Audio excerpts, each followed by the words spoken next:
invitamos a los conferenciantes del día a sentarse en la mesa para conformar el panel en donde van a recibir las preguntas del público. Va a ser coordinado por el doctor Armentano. Adelante, por favor. En tanto, les anuncio que los certificados van a ser, en 2 minutos van a ser entregados en la puerta, y quienes deseen un café y reingresar a la sala pueden hacerlo. Está puertas afuera, no es lo que habíamos programado, pero es lo que esta numerosa audiencia nos obliga a hacer.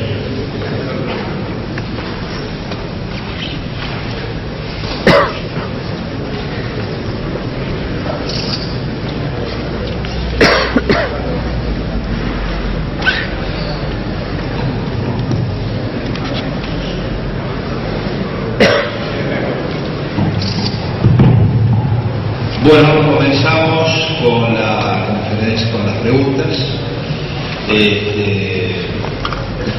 No sé quién quiere romper el hielo.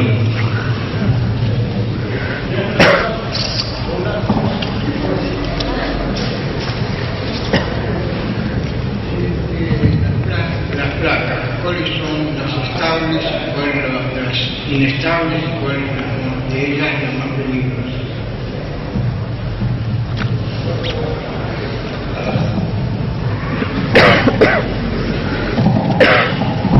Bueno, yo tuve la respuesta. En términos de probabilidad de tener una complicación de placa puede tomar la cara de ser una placa que tiene un accidente trombótico, una placa que se rompe, que viajan las partículas para tapar más adelante otros vasos sanguíneos mercuriales. En términos de probabilidad de complicación, las más peligrosas son las más lipídicas, son las placas que de alguna forma se denominarían las más blandas, las menos fibrosadas. Tal es así que hoy en el mundo una de las cosas que se trata de hacer a partir de la evidencia de que una persona tiene una placa de algodón, por ejemplo carotídeo, es dar farmacología mediante medicamentos que traten de fibrosar la placa, de cambiar sus constituyentes de lípido a fibras. Eso disminuye el riesgo de ruptura y de complicación. Antes, pero esto es un paradigma que estaba bastante cambiante, se pensaba que eran factores geométricos y en especial el tamaño de las placas lo que hablaban de sus propiedades de vulnerabilidad. Y se pensaba que las placas más chicas eran menos graves que las placas más grandes. Eso está cambiando, porque de hecho se ve que en términos cuantitativos las placas que terminan causando mayores problemas son incluso las más pequeñas. Pero si tuviera que responder son las placas lipídicas las más problemáticas, las de mayor riesgo. Tengamos en cuenta, por otra parte, que en una carótida, por ejemplo, que tiene unos 9 milímetros de diámetro, la media carótida, de diámetro interno, 8 o 9 milímetros, para que una placa llegue a causar un problema circulatorio sin romperse, o sea, simplemente por obstruir, tiene que estar tapada la arteria en un 70-80%. De lo contrario, antes, por más que la arteria esté prácticamente toda obstruida, igual ese 20 y poco por ciento que queda de luz permite la circulación sanguínea y la perfusión suficiente como para no tener sintomatología. O sea que la gravedad tampoco está de alguna forma muy determinada por el grado de obstrucción, porque aún estando muy obstruidas no generan trastorno. Es más bien la composición lo que habla de la gravedad.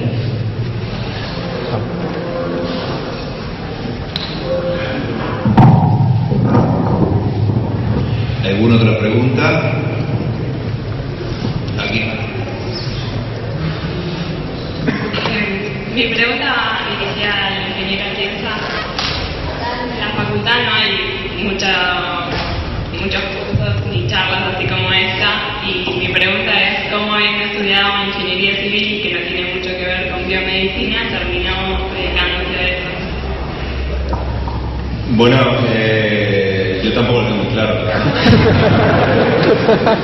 Porque la mayoría acá somos ingenieros. Ya. Yo creo que, bueno, ya os irá sucediendo a vosotros que muchas de las decisiones más importantes que tomáis en vuestra vida se toman casi por azar. Yo cuando estaba acabando ingeniería civil, una persona, de alguna forma un profesor me llamó y me dijo que si quería hacer la tesis doctoral con él, y y a la vez estudiar un máster en materiales. Eso fue lo que hice.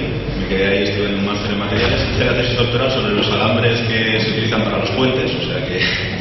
Y justo cuando estaba acabando la tesis doctoral me vinieron a decir que teníamos que montar una nueva línea de investigación para tratar de ayudar a los cirujanos a tratar de entender estas cosas. Y bueno, pues me lancé a ello. Ya te digo que las cosas te vienen dadas, ¿no? Casi no son decisiones que tomas tú. Bueno, fijaos que es lo que yo os decía antes.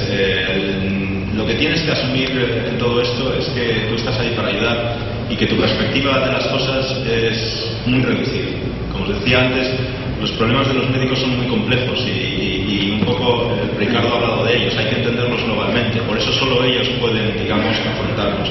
Ahora bien, hay determinadas cosas de esos problemas que son tan complejas, digamos, que les viene bien tener ayuda para entender pues esos filtros pasa abajo que decía Ricardo, y también ese comportamiento tan extraño o tan difícil que tienen los materiales que hay dentro del cuerpo humano. Pero siempre tienes que asumir que estás en un campo que no es el tuyo y estás ahí básicamente para ayudar, básicamente.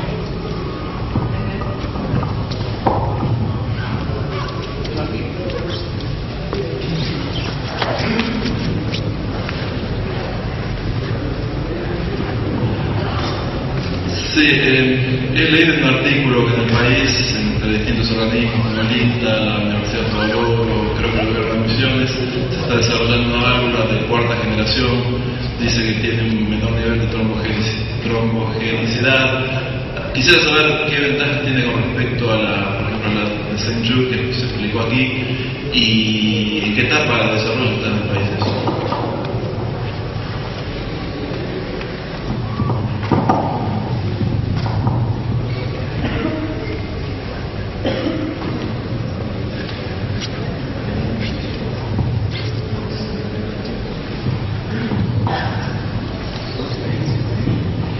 Bueno, había escuchado del INTI, no sabía que estaba involucrada, digo, decía Pablo,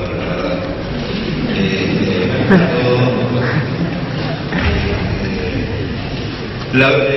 Yo no soy especialista en válvulas, creo que lo que había escuchado en ese momento era más que nada algo de lo que yo intenté explicar hoy, que respondía a una necesidad más de aplicabilidad a nuestra realidad socioeconómica, donde las válvulas, estas más sofisticadas, no tienen una aplicación tan concreta a lo largo de todo el territorio, por las condiciones socioeconómicas fundamentalmente. Pero bueno, hasta ahí llega mi conocimiento. Podemos preguntarle al doctor Cabrera. Perdón, acabo de hacer la pregunta. ¿Me repite la pregunta? Repite la pregunta. Bueno, leí en un artículo que en el país se estaban desarrollando válvulas de cuarta generación, dice, entre el Gobierno de Misiones, el INTA, la Universidad de Valoro. Dice que tiene un menor nivel de trombogenicidad, quisiera saber, bueno, en qué nivel se encuentra de desarrollo en el país, qué ventajas son respecto a las de Saint-Just, por ejemplo, algo de eso de experimental, ya lo dijo, y bueno, no me acuerdo de la respuesta. Bueno, en general uno no mezcla las que se llaman válvulas mecánicas, que son, por ejemplo, las que nombró el ingeniero Atienza, las agudas, hablando en castellano propiamente, que son válvulas carbopenolíticos que en general necesitan de anticoagulación. La anticoagulación no es un estado en que no se coagula, es un estado en el cual coagula menos el individuo. O sea, nuestra sangre, para desgracia de las prótesis, genera sobre cierta superficie trombos que no se deberían formar. Si se forma un trombo, después no circula sangre en ese lugar. Bien, entonces, el hecho de tener ese tratamiento ya en sí involucra, primero, un cierto psiquismo. O sea, la persona tiene que saber que tiene la obligación de hacerse análisis periódico y tomar ciertas dosis, que lamentablemente son variables, es de acuerdo a los resultados de los análisis que va a tener distintos índices, KPTT, tiempo de Cabrín, o sea, cómo coagula. A veces uno come una comida que le hace coagular más, otras veces menos. Bien, por otro lado, el tema de las válvulas biológicas tiene esa ventaja, que alguien que le pone en esa válvula, no digo que se va a olvidar, es propenso a ciertas infecciones, sí, pero realmente no necesita de anticoagulación. Entonces, no solamente, como dijo muy bien el ingeniero Mentana, se le puede poner a un leñador de la foresta salteña, alguien que está en la selva misionera, que va a estar lejos de los centros médicos, centros que tienen cierta especialización, sino también aquellos que, por una cuestión psíquica, no tienen, o porque son muy añosos, que requieren de este tipo de válvulas. ¿Cuáles son los grados de desarrollo? Bueno, la idea es generar como hicieron los brasileños. Hay veces que el problema no es generar una válvula, sino una válvula para todos.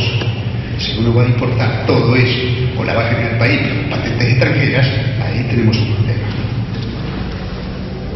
Sí, válvula biológica.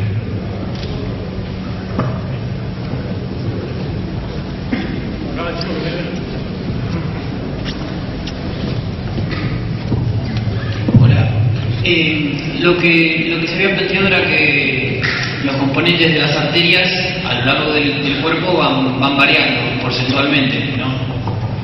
Lo que yo quería preguntar era que si en el mismo punto en otra persona variaba. Si se puede generalizar lo que es la variación porcentual, o si cada persona tiene una variable diferente. Quiere hacer una tesis sobre esto.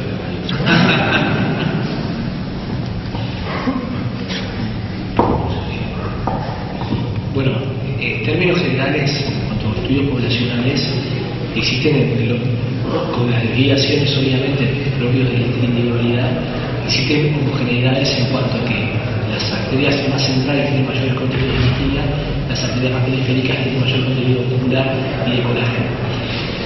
Existe una variabilidad individual, pero nunca tanto como para opacar la variabilidad regional. ¿De acuerdo? Si tuviera que responderte, te diría, no existe una variación tan grande como para poder decir eso no se cumple en todas las personas. No, en todas las personas se cumple que el colágeno aumenta hacia la periferia y el músculo liso aumenta hacia la periferia. No existen casos reportados de gente que tenga cambiado los componentes y que sean más musculares las centrales que las periféricas. Ahora, eso cuando hablamos con normales. Si podemos hablar en casos patológicos, hay muchísimas enfermedades como el FAR o otros sistemas, las patologías, en que sí existen cambios y muy significativos en cuanto a contenido, ¿sí? Simplemente por el hecho de estadios hipertensivos, aún en niños, ya se ve que la hipertensión en niños genera cambios estructurales que hacen aumentar, por ejemplo, el contenido de colágeno en la raíz de la aorta, que prácticamente es inexistente el colágeno en los niños sin hipertensión, ¿entiende? Pero en estadios normales podemos hablar que las leyes se cumplen y que la ley destina centralmente colágeno periféricamente.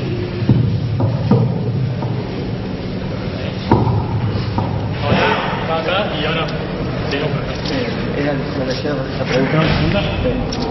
No, lo único que quería consultar es, en base a esta última pregunta, ¿cuánto varía cada uno de los valores de los hábitos alimenticios?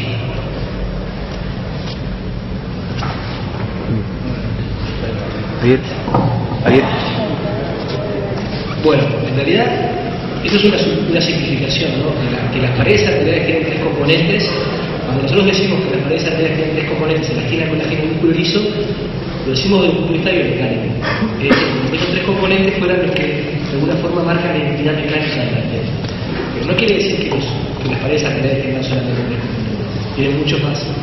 Y los hábitos alimenticios fundamentalmente lo que inciden son los componentes que son extramecánicos, en el sentido de decir los componentes, por ejemplo, de depósitos de matriz intracelular, son lipídicos y otros componentes. Que te cambian la mecánica, sí te cambian la mecánica. ¿Por qué?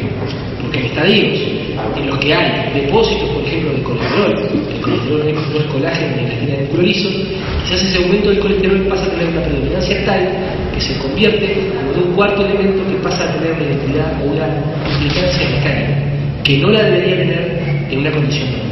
En una condición